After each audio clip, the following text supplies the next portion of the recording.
Hello, welcome to Paint by Blunders. Today we are doing an unboxing and assembly review of this. This is Strak, the Nightmare Incarnate Dragon from Squidmar Miniatures.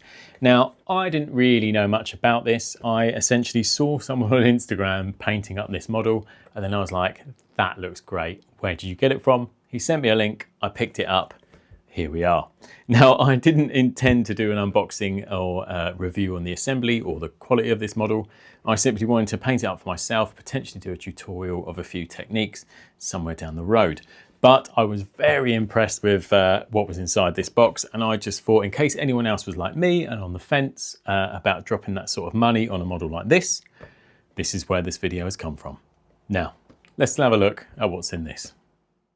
So this is our main box, obviously very well presented, a few bits of where the model was made, a few safety instructions about the assembly and giving you the height as well.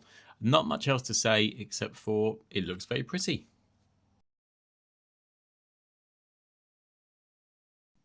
So as I open this up, we are greeted with 4 lovely sprues, and the whole beastie is laid out very well. Easy to read the numbers to see which part you need to clip out. And in regards to mold lines, nothing's really standing out as, particularly bad. There are the odd few, but side of a blade and a bit of sandpaper can sort that out easy. So the actual instructions to build this dragon come in the form of a PDF that you get linked to by scanning a QR code on the box. Nice and simple. I think for a lot of us, that's pretty cool. Everyone's using QR codes to do all sorts of things. They're fantastic. And yeah, it also goes through to give you information about the model, like some story and also some stat block and some ideas how you can use it in 5e. Also, for those of you who remember the early 2000s film Reign of Fire, I'm getting very dragony vibes from that movie. Probably because where this guy's been sat on the shelving unit behind me, it is next to the Baneblade that I'm currently refurbing for Merlin's Miniatures. And when these two were next to each other or together, all I could think of was that Reign of Fire, Christian Bale, Matthew McConaughey. Severely underrated film. So one of the things I tend to do when I'm assembling these models is use a heavy amount of super glue on sort of bases and wings, anywhere where I really need a really strong sort of grip. And then I sort of come round with the old Tamiya poly cement and I just sort of weld the seams together. I try not to cake it too much in case it melts any detail, but I do use it to try and help fill out some gaps.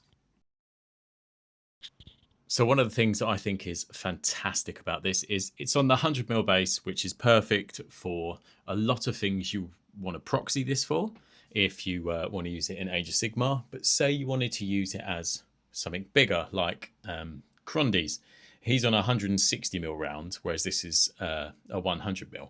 But the way that the model's positioned and the way that that scenic base sort of ramps up, if you had a 160mm round base, you could literally put this in the middle of it and ramp up that scenic base into this existing one, and it would look perfect. It wouldn't look out of place, and you could almost just have it as a scenic base that you can put this into if you left a 100mm round space, and it would look brilliant. And you've got a proxy for so many different creatures. So well designed, I must say. Also, one of the things I'm doing as I'm building this is using the a dull craft knife to try and get rid of some of those mold lines, and also these lovely fine little sanding sticks. I think this is 320 grit. I can't quite remember, and the packet that I bought them in, I've thrown that away, so I don't know, but it feels like about 320. But just for scale, right there, it's pretty big. Like, that's a monster. So I have behind me a little, see, I'm calling it little when it's really not, but in comparison it is. I own a Squidmar. Now that is quite the difference in miniatures. Fantastic. That's not saying one's better than the other. They're different things. That's a phenomenal sculpt. That's a phenomenal sculpt. So this took me about an hour to get it from you know, sprue to completely finished. Admittedly, I am not the fastest builder. It is the worst part of the hobby for me, but it was quite easy to put together, which I was very grateful for. So now this model is assembled and I can sort of turn it in my hand looking around. Very accessible to get your paintbrush to, your airbrush to, however you want to do it. But I do believe you can also sub-assembly it where the dragon will literally just go at the end. I don't know, I've stuck the whole thing together. Could be a problem, we'll find out. But also I think the design of being able to add any rider pretty much you like is fantastic. I've got a weird thing that I miss the old high off dragon model, so there will be a world that I probably am able to hide a magnet, magnetize a few different riders on there, but we shall see.